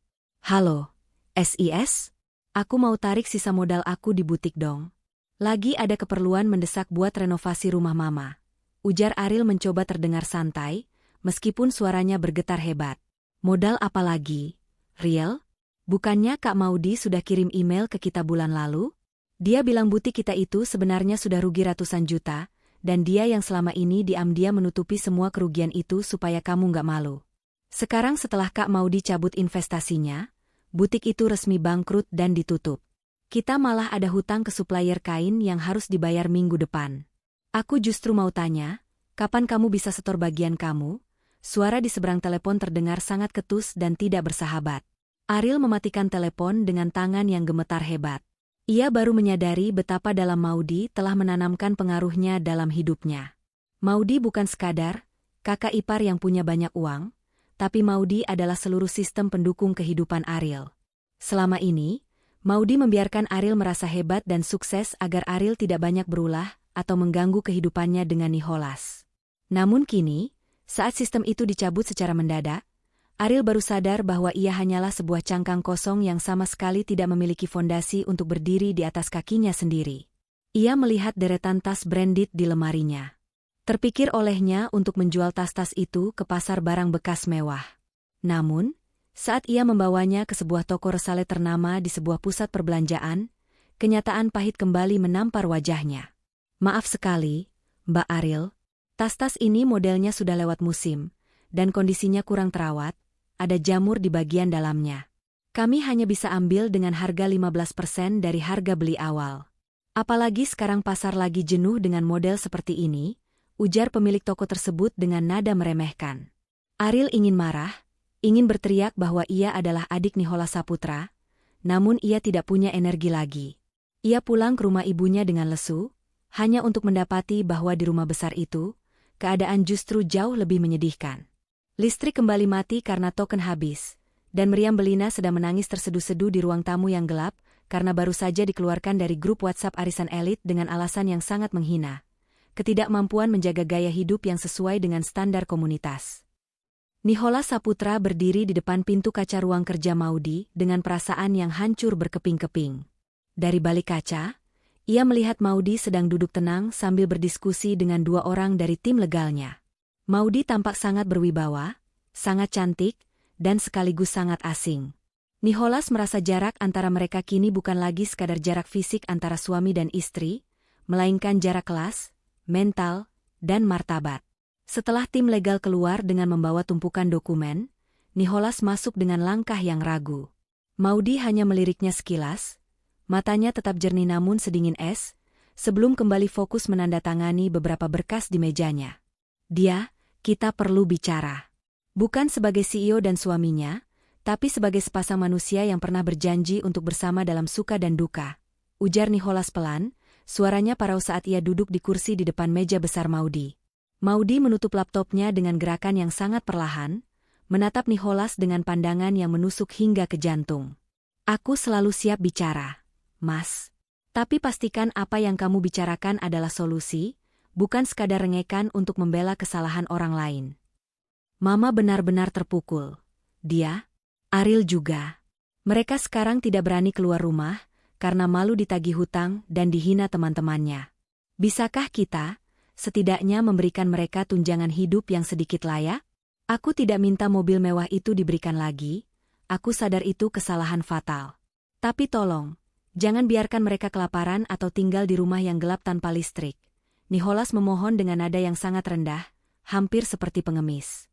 Maudy menyandarkan tubuhnya di kursi kerjanya yang ergonomis, menatap Nicholas dengan tatapan yang penuh dengan kekecewaan yang sudah mengendap lama. Mas, aku ingin bertanya satu hal padamu, dan tolong jawab dengan jujur. Selama 3 tahun pernikahan kita, saat ibu dan Ariel menghinaku secara terbuka, saat mereka menyebut orang tuaku, orang desa yang tidak berlevel, saat mereka merendahkan setiap tetes keringatku, di mana kamu? Apakah kamu pernah sekali saja, hanya sekali saja, membelaku dengan tegas di depan mereka? Atau kamu hanya diam membisu dan kemudian memintaku untuk maklum, karena mereka adalah keluarga sedarahmu? Nicholas terdiam 1000 bahasa. Ia menundukkan kepalanya dalam-dalam, menatap lantai marmer yang berkilauan. Kamu mendiamkan penindasan itu terjadi di depan matamu sendiri, Mas. Itu artinya kamu adalah kaki tangan mereka dalam menyakitiku. Sekarang, saat aku memutuskan untuk berhenti menjadi korban dan menarik semua keringatku dari rumah itu, kamu datang meminta belas kasihan untuk mereka? Aku tidak membiarkan mereka lapar, Mas. Mereka punya rumah besar yang harganya miliaran, silakan jual jika butuh uang makan. Mereka punya koleksi perhiasan dan tas, silakan uangkan. Kenapa harus uangku lagi? Kenapa harus dari keringat menantu yang muak? Mereka lihat mukanya? Di mana harga diri kalian sebagai sebuah keluarga? Maudy kemudian mengeluarkan sebuah dokumen tebal bersampul biru dari laci mejanya. Ini adalah perjanjian pemisahan harta secara legal dan postnuptial agreement yang sudah aku siapkan bersama pengacara. Aku ingin kamu menandatangani ini hari ini juga. Mulai detik ini, seluruh asetku, penghasilanku, dan harta yang aku beli adalah milikku sepenuhnya secara hukum. Aku tetap istrimu, aku tetap menjalankan kewajibanku padamu, tapi aku tidak akan membiarkan 1 rupiah pun dari hartaku mengalir ke orang-orang yang tidak tahu cara menghargai sesama manusia. Kamu benar-benar sudah berubah menjadi wanita yang sangat keras. Bisik Nicholas dengan nada tak percaya. Bukan aku yang berubah, Mas, tapi kesabaranku yang sudah mencapai batas akhirnya. Aku hanya sedang mempraktikkan apa yang mereka minta, berhenti sok perhatian. Jika kamu ingin membantu mereka, silakan gunakan gajimu sendiri sampai habis. Aku tidak akan melarang. Tapi jangan pernah sekali lagi, aku peringatkan, jangan pernah, datang padaku membawa nama mereka seolah-olah aku yang berhutang nyawa pada mereka. Kenyataannya justru sebaliknya, mereka yang hidup dari sisa-sisa kebaikanku yang tidak mereka hargai. Tegas Maudy dengan nada suara yang tidak bisa dibantah lagi. Nicholas menatap dokumen itu dengan tangan gemetar. Ia menyadari bahwa ia telah kehilangan pengaruh sepenuhnya atas istrinya. Maudy bukan lagi wanita lembut yang bisa ia luluhkan dengan kata-kata manis atau pelukan di malam hari. Maudy telah menjadi sebuah benteng yang kokoh dan dingin, yang sengaja dibangun untuk melindungi dirinya sendiri dari keluarga yang selama ini hanya menghisap energinya bak benalu. Kehidupan harus terus berjalan bagi Meriam Bellina dan Ariel Tatum, betapapun pahit dan perihnya kenyataan yang harus mereka telan. Suatu sore yang mendung, mereka terpaksa harus pergi ke sebuah bank di pusat kota untuk mengurus pembekuan akun yang ternyata terkait dengan jaminan perusahaan yang pernah diberikan Maudy secara sepihak. Karena tidak ada uang tunai untuk memesan taksi, dan Ariel terlalu gengsi untuk terlihat naik angkot biru lagi di jalur protokol, mereka memutuskan untuk menggunakan bus Transjakarta, sesuatu yang selama ini mereka anggap sebagai transportasi kasta rendah. Namun, nasib seolah-olah ingin memberikan pelajaran yang jauh lebih dalam. Saat mereka sedang menunggu di sebuah halte pusat kota yang sangat ramai dan pengap, hujan badai tiba-tiba turun dengan sangat dahsyat. Angin kencang membuat atap halte yang semi terbuka itu tidak mampu melindungi para penumpang dari tempias air hujan yang dingin. Meriam Belina, dengan sepatu hak tingginya yang sudah mulai aus dan kaki yang bengkak, mencoba melindungi tas lamanya agar tidak basah kuyup. "Riel, mana busnya? Ibu sudah kedinginan sekali, kakiku rasanya mau copot. Kenapa lama sekali?" "Sabar, Ma. Busnya lagi terjebak macet karena ada genangan air di depan. Semua orang juga nunggu, jangan mengeluh terus." Teriak Ariel di tengah suara gemuruh guntur dan hujan. Ia sendiri merasa sangat stres dan malu dilihat orang banyak karena dandanannya yang mulai luntur terkena air. Tiba-tiba, sebuah mobil SUV putih mewah yang sangat ia kenali melintas perlahan di jalur mobil tepat di depan halte tersebut. Kaca mobil yang sangat gelap itu perlahan-lahan turun, memperlihatkan wajah Maudy Ayunda yang tampak sangat tenang, segar, dan anggun di dalam kabin mobil yang hangat, kering, dan beraroma parfum mahal. Maudy melihat ke arah halte, menatap ibu mertua dan adik iparnya yang sedang basah kuyup, rambut mereka yang berantakan terkena angin, dan wajah mereka yang penuh dengan guratan kelelahan serta penderitaan. Mata Meriam Belina bertemu langsung dengan mata Maudy Ayunda. Untuk beberapa detik yang terasa seperti keabadian, waktu seolah-olah berhenti berputar. Di dalam hatinya yang paling dalam, Meriam sempat berharap sekali saja, bahwa Maudy akan menghentikan mobilnya, membuka pintu, dan berkata dengan lembut, "Ayo masuk, Bu. Maudy minta maaf sudah keterlaluan, mari kita pulang." Namun, kenyataan yang terjadi justru ribuan kali lebih menyakitkan. Maudy hanya menatap mereka dengan tatapan yang datar dan kosong, bukan tatapan benci yang berapi-api, melainkan tatapan asing, seolah-olah ia sedang melihat dua orang asing di pinggir jalan yang kebetulan sedang berteduh dari hujan. Maudy kemudian menaikkan kembali kaca mobilnya secara perlahan, dan SUV putih mewah itu melesat pergi membelah genangan air, meninggalkan cipratan air yang sedikit mengenai ujung sepatu Meriam. Dia benar-benar mengabaikan kita begitu saja. Ma. Dia melihat kita basah kuyup begini dan dia lewat begitu saja. Ariel berteriak histeris, nyaris menangis di tengah kerumunan orang di halte. Meriam Belina terduduk lemas di bangku halte yang dingin dan basah. Air hujan bercampur dengan air mata penyesalan yang akhirnya jatuh juga. Ia teringat kembali pada chat maut yang ia kirimkan dengan penuh kesombongan tempo hari, "Gak usah sok perhatian datang ke sini. Ibu muak." Sekarang, doanya dikabulkan. Maudy benar-benar telah berhenti memberikan perhatian dalam bentuk apapun. Meriam menyadari bahwa Maudy telah benar-benar pergi dari kehidupan mereka, membawa serta semua kenyamanan, keamanan, dan perlindungan yang selama ini Meriam anggap sebagai hak paten yang akan ada selamanya. Kedinginan yang ia rasakan saat itu bukan hanya karena air hujan yang menusuk tulang, tapi karena ia menyadari betapa gelap dan sepinya masa depannya tanpa menantu yang selama ini ia sia-siakan dan ia injak-injak harga dirinya. Malam harinya, di dalam rumah besar yang terasa seperti gua karena gelap gulita, listrik hanya dinyalakan di satu ruangan saja untuk menghemat token. Meriam Belina dan Ariel Tatum duduk di meja makan kayu yang dingin. Nicholas Saputra duduk di hadapan mereka, wajahnya tampak sangat kuyu dan penuh dengan tekanan batin yang luar biasa. "Aku baru saja pulang dari apartemen Maudy," ujar Nicholas dengan suara yang tidak memiliki harapan lagi. "Lalu, apa dia mau kasih uang? Apa dia sudah luluh?" tanya Ariel dengan nada suara yang masih tersisa sedikit kerakusan, berharap ada mukjizat finansial. Nicholas menggelengkan kepalanya perlahan, lalu mengeluarkan sebuah amplop coklat besar dari tasnya. Maudy memberikan penawaran terakhir. Penawaran yang dia sebut sebagai tindakan kemanusiaan terakhir darinya untuk keluarga ini. Meriam matanya sedikit berbinar, ada harapan palsu yang muncul. "Nah, kan? Ibu bilang juga apa? Dia pasti masih takut pada nama besar keluarga kita. Berapa miliar dia mau kasih?" "Tunggu, Ma. Dengar dulu syaratnya.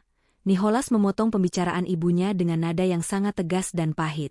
Maudy bersedia melunasi seluruh hutang kartu kredit Ariel yang mencapai ratusan juta itu, dan dia juga bersedia membayar tagihan listrik serta operasional rumah ini selama 1 tahun ke depan. Dia bahkan sudah mendaftarkan Mama di asuransi kesehatan VVIP terbaik. Meriam hampir saja bersorak, namun Nicholas melanjutkan dengan suara yang lebih berat. Tapi ada syarat mutlak yang tidak bisa ditawar. Pertama, Mama dan Ariel harus menandatangani surat pernyataan maaf secara tertulis di atas materai yang mengakui seluruh perbuatan buruk kalian pada Maudy selama 3 tahun terakhir. Kedua, pengakuan maaf itu harus dibacakan langsung di depan seluruh keluarga besar Saputra dalam acara pertemuan keluarga bulan depan. Dan yang ketiga, Mama dan Ariel harus setuju untuk pindah dari rumah besar ini ke rumah kecil peninggalan kakek yang ada di pelosok Bogor. Rumah ini akan dijual oleh Maudy untuk menutupi kerugian investasinya yang gagal akibat ulah kalian. Meriam Belina terkesiap, dadanya sesak seolah-olah baru saja dihantam batu besar. Apa? Pindah ke Bogor? Ke rumah tua yang tidak ada AC-nya itu? Dan minta maaf di depan keluarga besar? Itu sama saja dengan menyuruh ibu untuk bunuh diri secara sosial. Nicholas. Dia benar-benar ingin menginjak-injak kepala ibu di depan semua orang. Ini adalah satu-satunya jalan agar Mama dan Ariel tidak dikejar-kejar penagih hutang atau berakhir di penjara karena masalah penipuan modal butik kemarin. Ma, ujar Nicholas dengan nada yang sangat dingin, ia sudah lelah menjadi penengah. Maudy bilang, jika Mama menolak penawaran ini, maka besok pagi tim legalnya akan datang untuk melakukan eksekusi pengosongan rumah ini secara paksa karena secara legal, sertifikat rumah ini sudah Mama jaminkan ke perusahaannya 2 tahun lalu saat Mama meminta modal untuk bisnis properti Mama yang sekarang bangkrut. Maudy memegang kendali penuh atas hidup kita sekarang. Ma. Ariel menangis sejadi-jadinya, meratapi nasibnya yang tidak akan lagi bisa pamer di Jakarta. Aku nggak mau pindah ke desa. Di sana nggak ada mall, nggak ada sinyal internet yang bagus, nggak ada teman-temanku. Pilihannya cuma 2, Ariel, pindah ke Bogor dengan semua hutang lunas dan hidup tenang, atau tetap di Jakarta tapi tinggal di kolong jembatan karena rumah ini akan disita besok pagi. Maudy tidak sedang bercanda. Dia adalah wanita yang paling serius yang pernah aku kenal. Nicholas berdiri, meninggalkan ibu dan adiknya dalam kehancuran mental yang total di tengah kegelapan rumah mereka. Meriam Belina menatap lilin kecil yang hampir habis di tengah meja. Ia menyadari sepenuhnya bahwa Maudy Ayunda tidak hanya membalas dendam dengan materi, tapi dengan cara yang paling telak dan menyakitkan. Memaksa Meriam untuk mengakui secara publik bahwa selama ini ia salah, dan mencabut seluruh topeng kemewahan palsu yang selama ini menjadi napas hidupnya.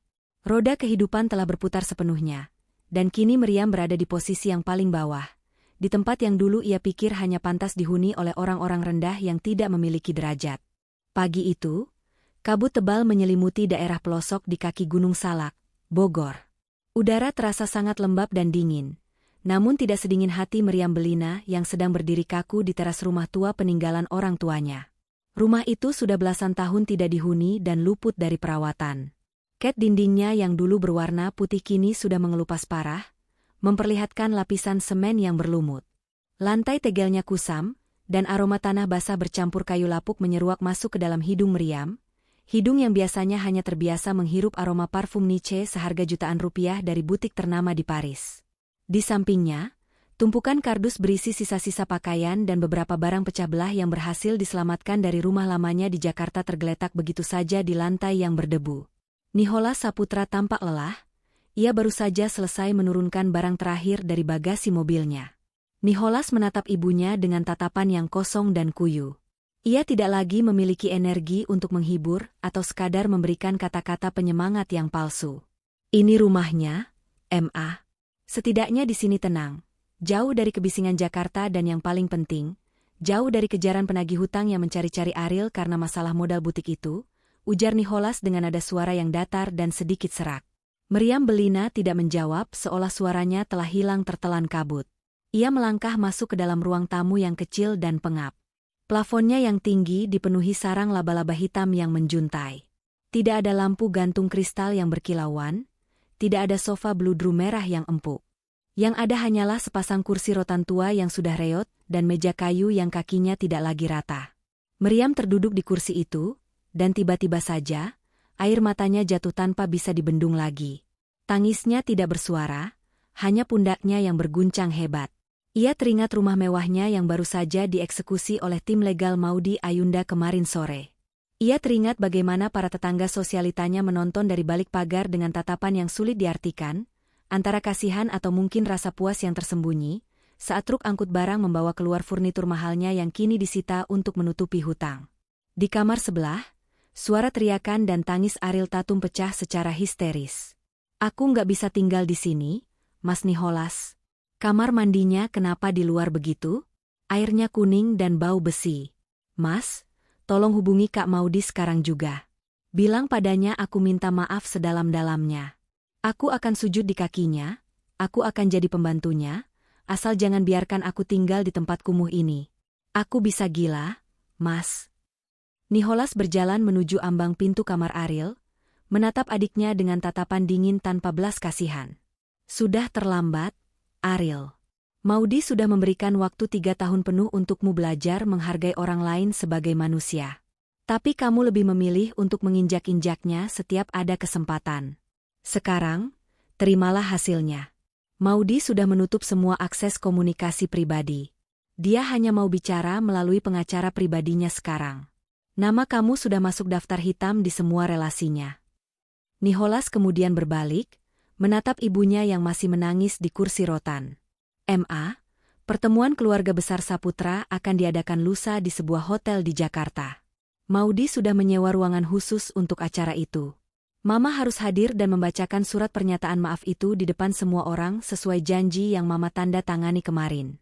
Jika tidak, Maudy akan menarik kembali jaminan asuransi kesehatan VVIP Mama dan membiarkan kasus penggelapan dana Ariel dilaporkan ke polisi. Ini adalah pilihan terakhir untuk kita bisa bertahan hidup." Meriam Belina menutup wajahnya dengan kedua tangan yang kini tampak lebih kurus dan keriput karena stres yang luar biasa. Ia menyadari sepenuhnya bahwa mahkota, Ratu Menteng, yang selama ini ia banggakan telah hancur berkeping-keping menjadi debu.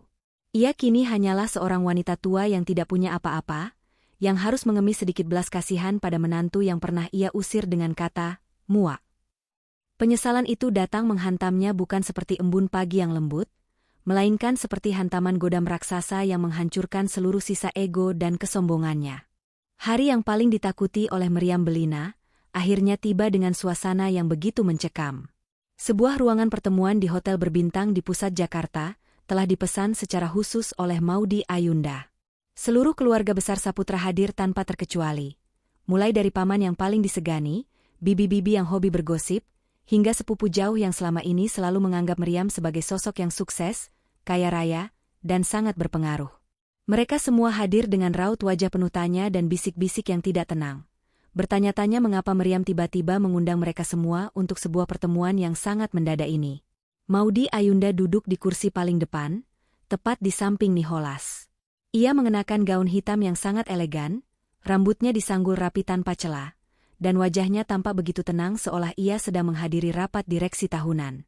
Tidak ada raut dendam, tidak ada raut amarah di wajahnya, yang ada hanyalah ketegasan seorang wanita yang telah selesai dengan masa lalunya yang menyakitkan.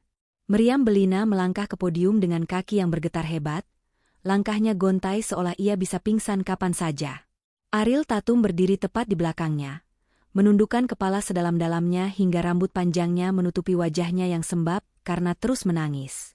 Suasana ruangan mendadak sunyi senyap seolah oksigen di sana telah habis, saat Meriam mengeluarkan selembar kertas putih dengan materai yang tertempel di ujungnya. Dengan suara yang serak, gemetar, dan berkali-kali terputus karena sesak napas, Meriam mulai membaca teks tersebut. "Saya, Meriam Belina, berdiri di sini hari ini di hadapan keluarga besar, untuk mengakui kesalahan yang sangat fatal yang telah saya lakukan kepada menantu saya, Maudy Ayunda. Selama 3 tahun pernikahan putra saya telah memperlakukannya dengan cara yang sangat tidak manusiawi. Saya telah menghina latar belakang keluarganya, merendahkan martabat pekerjaannya, dan memanfaatkan seluruh kebaikan serta kekayaannya hanya demi memuaskan gengsi pribadi saya yang kosong." Bisik-bisik kaget langsung menjalar di seluruh ruangan seperti api. Beberapa paman Nicholas tampak saling pandang dengan ekspresi tidak percaya, sementara bibi-bibinya menutup mulut dengan tangan karena terkejut mendengar pengakuan jujur yang begitu merendahkan diri dari seorang Meriam Belina yang dikenal sangat angkuh. Puncaknya terjadi beberapa minggu lalu. Saat Maudy membawakan sebuah hadiah yang sangat tulus berupa mobil baru untuk kenyamanan masa tua saya justru menghinanya dengan kata-kata yang sangat kejam. Saya menyebutnya muak dan menyuruhnya pergi dari hidup saya. Hari ini, di depan kalian semua, saya menyadari bahwa saya telah menyia-nyiakan berlian berharga demi sampah ego saya sendiri. Saya meminta maaf secara terbuka kepada Maudy Ayunda, dan saya mengakui bahwa segala kemewahan yang saya nikmati selama ini adalah murni hasil kerja kerasnya, bukan karena kehebatan saya atau nama keluarga ini.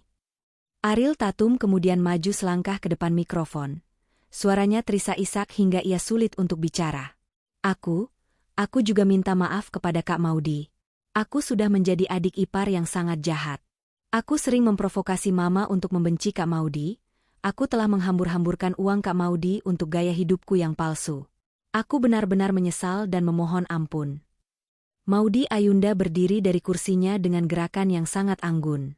Ia berjalan perlahan menuju podium, setiap langkahnya mengeluarkan bunyi klik-klik yang tegas dari sepatu hak tingginya.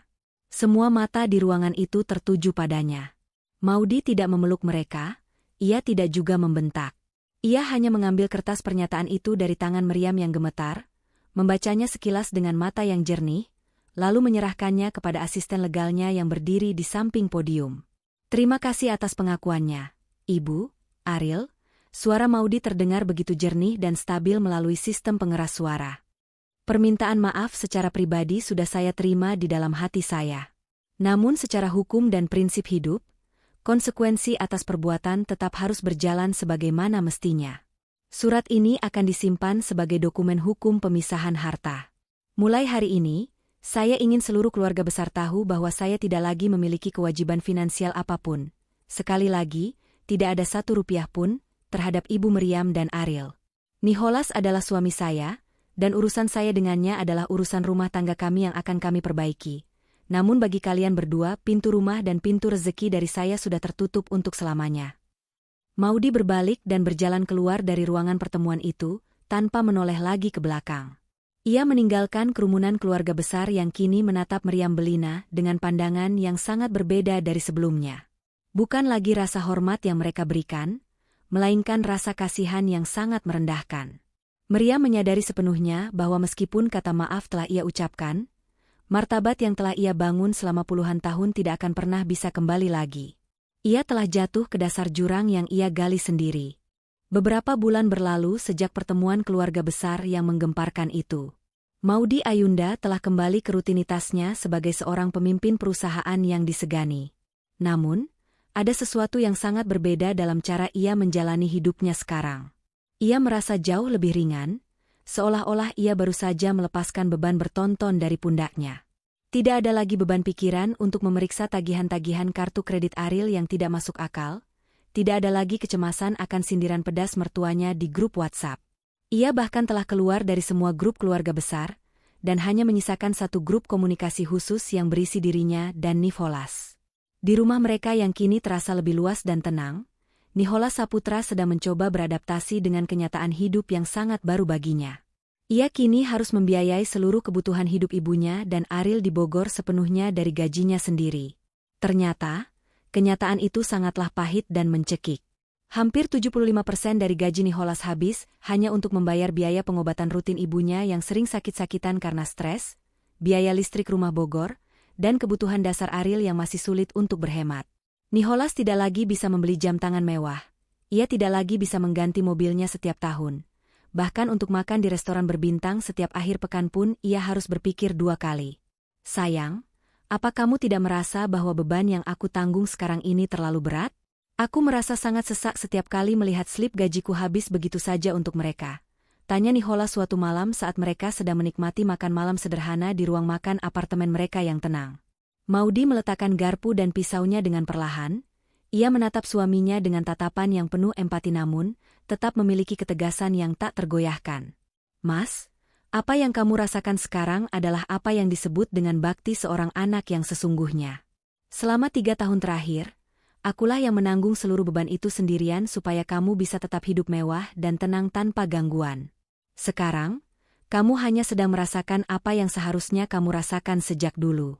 Ini adalah bagian dari proses pendewasaanmu sebagai seorang kepala keluarga dan seorang anak. Aku tetap di sini sebagai istrimu, aku memberikan cinta dan dukungan moral. Tapi aku tidak akan pernah lagi memberikan dukungan finansial untuk menutupi kesalahan dan kesombongan orang lain. Tapi ibu sering sekali meneleponku sambil menangis. Beliau bilang kakinya sangat sakit karena udara dingin di Bogor. Beliau bilang rindu suasana Jakarta.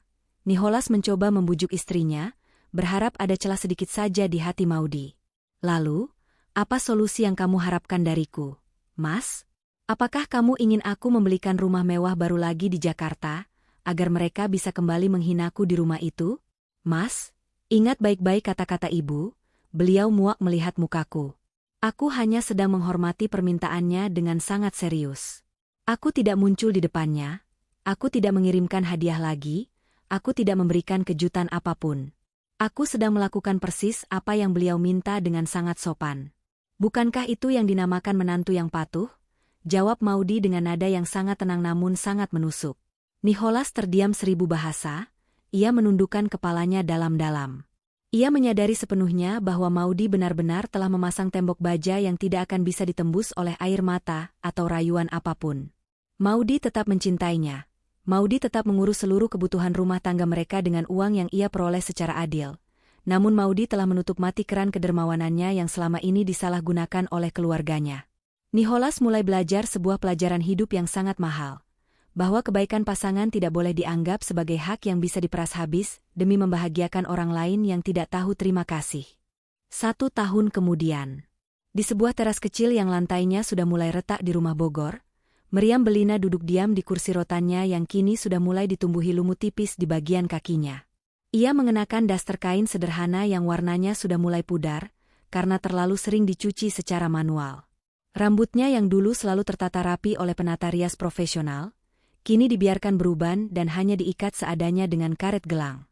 Di depannya, sebuah televisi tabung kecil yang gambarnya sering bergetar sedang menyiarkan berita tentang penghargaan Global Women Leader, yang baru saja diterima oleh Maudy Ayunda di Singapura. Meriam menatap wajah Maudy di layar televisi itu dengan pandangan yang kosong namun penuh dengan rasa perih. Menantunya itu tampak begitu bersinar, begitu anggun, dan jauh lebih sukses daripada saat ia masih harus melayani ego keluarga Saputra. Meriam teringat kembali masa-masa jayanya di Jakarta. Masa di mana ia bisa memesan makanan mewah apapun hanya dengan mengirim pesan singkat pada Maudy. Ia teringat masa-masa saat ia bisa duduk santai di kursi belakang mobil mewah dengan AC yang sejuk, tanpa pernah perlu memikirkan berapa harga bensin atau berapa gaji supir yang harus dibayar. Sekarang, untuk sekadar makan daging rendang yang enak saja, ia harus menunggu kiriman uang bulanan dari Nicholas yang seringkali datang terlambat, karena Nicholas juga harus mencukupi kebutuhan rumah tangganya sendiri yang semakin mahal. Ariel Tatum, adiknya Nicholas itu kini bekerja sebagai staf administrasi biasa di sebuah pabrik tekstil di pinggiran Bogor. Setiap pagi ia harus berangkat menggunakan motor metik tua pemberian Nicholas dan pulang dengan wajah yang sangat kusam dan kotor karena debu jalanan. Tidak ada lagi tas branded, tidak ada lagi perawatan kecantikan di klinik elit. Kecantikan Ariel memudar dengan sangat cepat bersamaan dengan hilangnya kemewahan palsu yang dulu ia agung-agungkan di media sosial. Ada kiriman paket kecil dari Jakarta. Ariel masuk ke teras dengan wajah yang tampak sangat lelah dan baju kerja yang sedikit kusut. Ia meletakkan sebuah kotak kecil di atas meja rotan. Meriam membuka kotak itu dengan tangan yang sedikit gemetar, karena faktor usia dan stres. Di dalam hatinya yang terdalam, ia masih menyimpan harapan kecil. Mungkin itu adalah uang tunai dalam jumlah besar, atau sebuah perhiasan sebagai tanda perdamaian. Namun, saat kotak itu terbuka, isinya hanyalah sebuah kartu ucapan selamat ulang tahun yang ditulis dengan tulisan tangan yang sangat rapi dari Maudy Ayunda, serta beberapa botol suplemen kesehatan herbal premium untuk mengatasi nyeri sendi. Tidak ada uang, tidak ada pesan untuk kembali ke Jakarta, tidak ada janji untuk membelikan mobil baru. Hanya ini yang dia kirim? Tanya Ariel dengan nada kecewa yang sangat kentara. Ia berharap kakaknya mengirimkan sesuatu yang bisa ia jual. Meriam memegang kartu ucapan itu erat-erat, dan tanpa diduga, air matanya menetes membasahi kertas tersebut. Dia masih ingat hari ulang tahunku, Riel. Padahal aku sudah bersikap sangat jahat dan tidak punya hati padanya selama bertahun-tahun. Tapi kenapa dia tidak menjemput kita, Ma? Kenapa dia biarkan kita hidup susah begini padahal uangnya sudah bermiliar-miliar? Dia benar-benar tega. Ariel mulai merengek seperti biasanya. Meriam menggelengkan kepalanya dengan perlahan. Sebuah senyuman getir muncul di wajahnya yang sudah penuh keriput. Karena dia tahu bahwa harga dirinya jauh lebih mahal daripada seluruh harta yang kita inginkan. Riel. Ibu yang salah. Ibu yang sombong luar biasa. Ibu yang dulu membuang berlian asli demi mengejar sampah gengsi yang ternyata tidak ada gunanya saat kita jatuh. Sekarang, biarkan dia bahagia dengan dunianya. Kita memang pantas berada di sini. Menikmati hasil dari racun yang keluar dari mulut kita sendiri. Ini adalah takdir yang ibu jemput sendiri. Meriam menatap ke arah jalanan aspal di depan rumahnya yang sepi. Sebuah angkot biru tua lewat dengan suara mesin yang menderu keras dan mengeluarkan asap hitam yang pekat. Ia teringat kembali pada ucapannya di chat 2 tahun yang lalu yang sangat sombong. Silakan ibu sekeluarga, berdesakan naik angkot seumur hidup. Maudy tidak pernah salah. Maudy hanya memberikan apa yang Meriam minta dengan cara yang paling jujur dan paling nyata.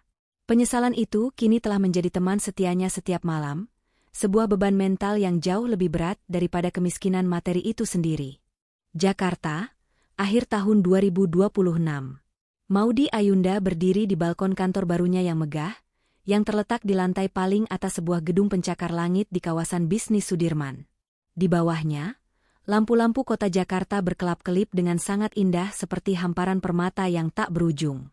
Di sampingnya, Nicholas Saputra berdiri dengan tenang sambil memegang 2 cangkir coklat hangat yang aromanya sangat menenangkan. Mereka baru saja merayakan ulang tahun pernikahan mereka yang kelima dengan sebuah makan malam romantis yang sangat privat. Tahun ini adalah tahun yang paling tenang, paling damai, dan paling bahagia bagi hubungan mereka berdua. Apa yang sedang kamu lamunkan, sayang? Kamu tampak begitu tenang menatap lampu-lampu itu, tanya Nicholas dengan nada suara yang lembut. Ia melingkarkan lengannya di bahu Maudy. Maudy tersenyum manis, sebuah senyuman yang benar-benar berasal dari kedamaian jiwanya. Ia menatap langit malam yang bersih tanpa awan. Aku hanya sedang berpikir, betapa jauhnya aku telah melangkah. Dulu, aku sempat berpikir bahwa aku tidak akan pernah bisa lepas dari tekanan dan manipulasi ibumu. Aku pikir aku harus terus memberi dan memberi agar bisa diterima sebagai bagian dari keluarga. Tapi ternyata, kebahagiaan sejati itu justru datang saat aku berani berkata, cukup, dan berdiri di atas kakiku sendiri untuk melindungi harga diriku. Nicholas mempererat pelukannya dari belakang. Ia mencium rambut istrinya dengan penuh rasa syukur. Terima kasih banyak karena kamu sudah memilih untuk tetap bertahan bersamaku. Dia. Terima kasih karena kamu sudah mengajariku arti menjadi seorang laki-laki yang harus punya prinsip dan harga diri. Aku tahu Mama dan Ariel hidup dengan sangat terbatas di Bogor, tapi aku juga sadar bahwa itu adalah satu-satunya cara agar mereka bisa belajar menjadi manusia yang sesungguhnya dan menghargai arti sebuah kebaikan. Aku tidak menaruh dendam lagi pada mereka, Mas, ujar Maudy dengan nada suara yang sangat tulus. Kebencian itu hanya akan mengikat batinku pada mereka selamanya. Aku sudah melepaskan semuanya. Aku sudah memaafkan mereka di dalam hatiku demi ketenanganku sendiri, tapi aku juga tidak akan pernah mau kembali ke lubang penderitaan yang sama. Aku jauh lebih mencintai diriku yang sekarang, diriku yang merdeka. Tiba-tiba, ponsel Maudy yang tergeletak di atas meja kecil bergetar pelan. Sebuah notifikasi muncul di layar. Itu adalah sebuah foto yang dikirimkan oleh asisten yang ia tugaskan untuk memantau keadaan rumah Bogor sebulan sekali. Foto itu menunjukkan Meriam Belina sedang duduk di teras rumah tuanya, tersenyum kecil sambil membaca sebuah buku agama yang pernah dikirimkan oleh Maudy beberapa waktu lalu.